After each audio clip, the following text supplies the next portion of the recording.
क्रांती news, आवाज सर्वसामान्यांचा। महाराष्ट्र इमारत बांधकाम कल्याणकारी मंडळाकडून बांधकाम मजुरांसह इतर कामगारांसाठी महत्त्वपूर्ण योजना राबवली जाते।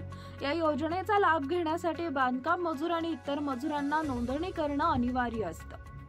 आता या नोंदणीसाठी तालुका स्तरावर कंत्राटी कामगार यांची नियुक्ती करून कार्यालय स्थापन करण्यात आले।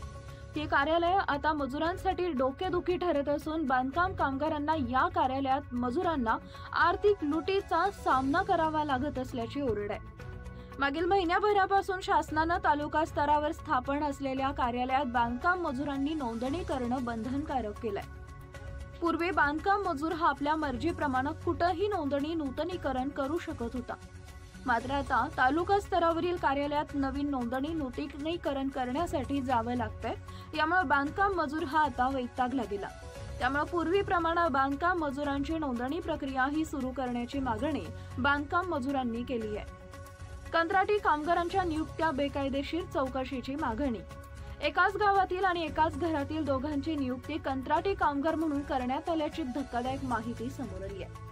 यासाठी बांधकाम कामगार कार्यालयातील एका अधिकाऱ्यानं हात काळे केले आहेत अशी विश्वसनीय माहिती आहे। या कंत्राटी कामगार नियुक्तीची चौकशी करण्याची मागणी करण्यात येते, अन्यथा जिल्हा कचेरीवर मोर्चा धडकणार असं प्रहार उपजिल्हा प्रमुख वीरेंद्र चव्हाण यांनी कळवलंय।